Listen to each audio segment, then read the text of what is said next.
Okay, so in module 5.1-5.2, we're going to take a look at multiplying polynomials. But let's first take a look at multiplying monomials. And let's write out our first monomial. Let's say 6x to the third. That's our first monomial. And let's multiply that to a second monomial. We'll call it negative 4x to the fourth. Okay, and when we multiply these monomials, what we have to keep in mind is that exponents will change. So let's first expand this form. Imagine it being written like this. So we have 6 times negative 4 times x to the third times x to the fourth. So all I did was just expand what's already been written and showing you that we are just multiplying every single term in the sequence. Well, we know what 6 times negative 4 is. That becomes negative 24. And then we have to figure out what we need to do here when we multiply x to the third times x to the fourth. And according to the product of powers property, when we multiply any term with the same base, we will add the exponents. So it becomes x to the seventh. And let me demonstrate why that's the case. So if I were to expand x to the third, that would just be x times x times x. And if I expand x to the fourth, that would just be x times x times x times x. Because x to the third is telling us we must multiply x 3 times. X to the fourth tells us we must multiply x 4 times. And look at that, when we multiply them all together, there are 7 x's. So that tells us we must take x to the seventh. So when we multiply variables with the same base, we are adding the exponents. And to help you remember that, we can write it in this notation. Imagine we have a variable a to the m power, and we multiply it by another term with the same base, which is a to the n power. Well, all that is a is the base, and it's m plus n. Because when you multiply any variable with the same base, the exponents add together. Let's do another example. Let's do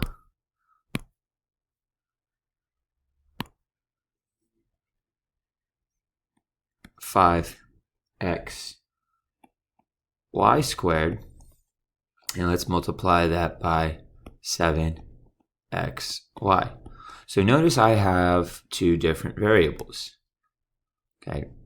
And these aren't like terms I can't combine, I can't add them, but what I can do is multiply them, which is what it's asked, or which is what it's showing right here.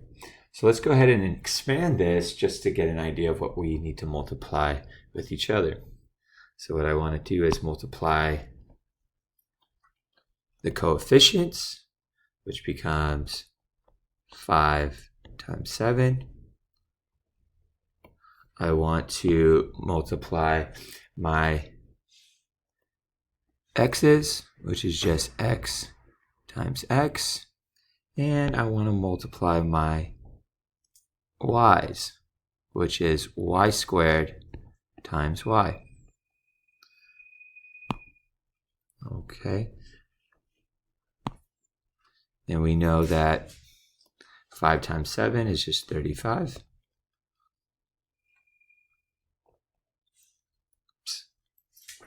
And I'm just going to put a multiplication sign right there. I know x times x becomes x squared because I can imagine just the x and the x having an exponent of 1. So we do 1 plus 1. And when I multiply my y squared times y, that becomes y to the third. Because again, that y has a first power to it, so 2 plus 1 gets you y to the third. And that all equals 35 x squared y cubed. Let's do one more example. So I want to find the product of, let's say, 18 y squared x to the third z. And I'm going to multiply that by the monomial of 3x to the 8th, y to the 6th, and z to the 4th. Remember, this is still a monomial and this is still a monomial. They're each considered one term and they're multiplying each other, which the product will end up being another monomial. But let's go ahead and multiply these. So I'm just going to separate them by the coefficients and then by the variables are the same variables. So I know 18 and 3 I can group together. 18 times 3. I can group the x's together, so that's x to the third times x to the 8th. My parentheses are not looking good. I can group my y's together, that's y squared times y to the 6th. And I can group my z's together, that is just z times z to the 4th. So 18 times 3, let's go ahead and simplify that. That becomes 54. X to the third times x to the 8th. Remember, we add the exponents. 3 plus 8 is 11. So I get x to the 11th. Y squared times y to the 6th. That's 2 plus 6. I get y to the 8th. And z times z to the 4th. I can imagine z right here, even though it doesn't look like it has an exponent, we can say it's to the first power. So 1 plus 4 gives me z. Oh, that's not a good z either. Let's fix that z. Z to the 5th. And that would be my solution. And notice it's still a monomial. Nothing's being separated by an addition or subtraction sign. This is still considered a monomial. Okay, let's take a look at multiplying a polynomial by a monomial. Monomial referring to one term, polynomial many terms. So we're going to be multiplying one term to many terms. And to do this, we're going to use the distributive property, which refers to multiplying one term to the sum of a polynomial, which you can just multiply by each part of that sum. I know that sounds confusing, so let's just work out an example to see what that means. So if we're asked to find each product, and you are given this expression, 3x times the quantity of 3x squared plus 6x minus 5. And when I say quantity, I'm referring to anything within the parentheses, because if you think about it, each of these terms, though they have a variable, they are a quantity. We haven't substituted any values in for the variable. So this is a quantity. So if you ever hear me to the quantity of throughout these modules, that's what I'm referring to, quantity. Okay. So I know when I've multiplied monomial by monomial, I end up adding the exponents of the base, same base variables. So let's go ahead and just write this in expanded form when I'm distributing. And remember, when I'm distributing, I just want to take this monomial and multiply it by each term in this quantity. So let's start with the first. We have 3x times 3x squared, and I'm just going to group them, plus 3x times 6x plus 3x times negative 5. And remember, it is important to keep that negative. It is crucial to how this expression plays out.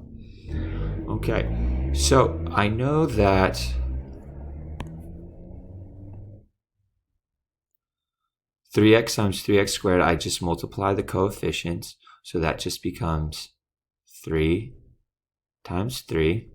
And then I multiply the variables, x times x squared. When I simplify this, I know that 3 times 3 is 9. X times x, I know to add the exponents, which becomes 1 plus 2, and that's x to the third. Let's take a look at our second group, 3x times 6x. That becomes 3 times 6 times x times x. 3 times 6 is 18.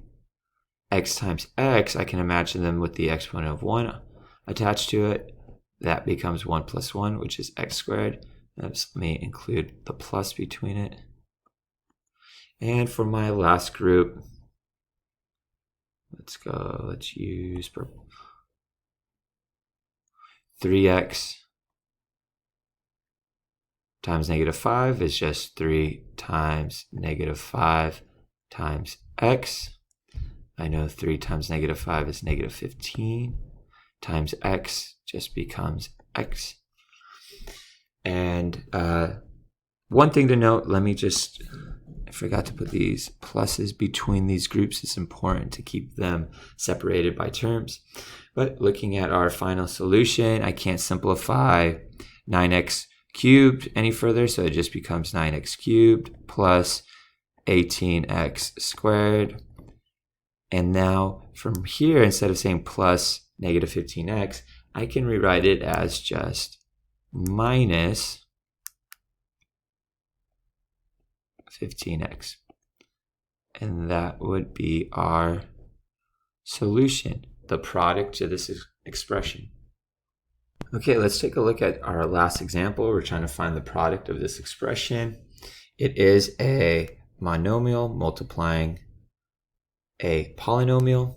We are going to have to distribute, so I'm going to have to multiply the 2x times the 5x squared y. I'm going to have to multiply the 2x to the 3xy squared, and then I'm going to have to multiply the 2xy times 7xy.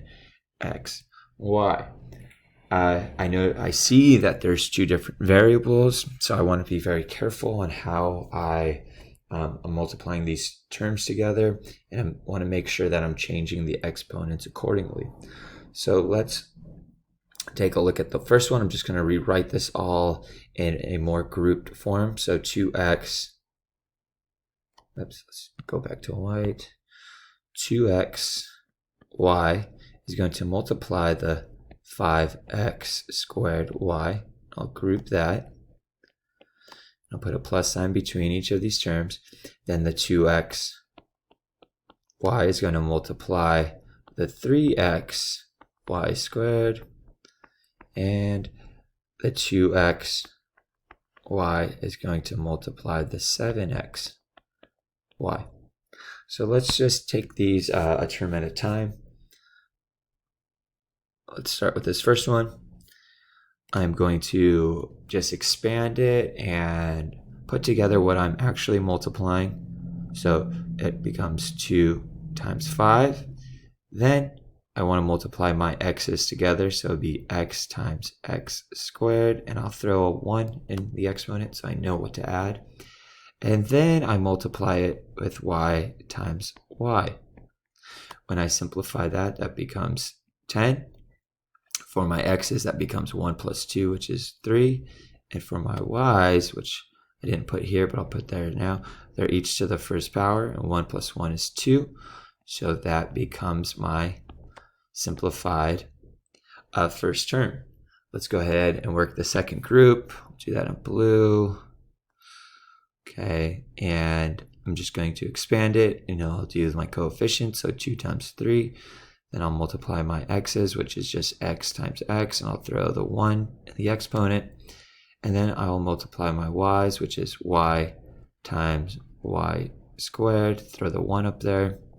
Let's go ahead and simplify that. Becomes 2 times 3 is 6. And for the x's, x to the first times x to the first becomes x to the second because it's 1 plus 1. And then for my y's, y to the first times y to the second is just y to the third. So that would be my simplified expression. And for the last group, let's do that in purple. Okay, I'll do it out here. So that becomes 2 times 7. Then x times x, and that's x to the first, and y to the first times y to the first. Let's go ahead and simplify that. 2 times 7 is 14. X to the first times x to the first is x to the second, and y to the first times y to the first is y to the second. And I'm just going to rewrite it down below because it looks like I can't simplify any further. And I get 10 x to the third y to the second plus 6x to the second y to the third plus 14x squared y squared.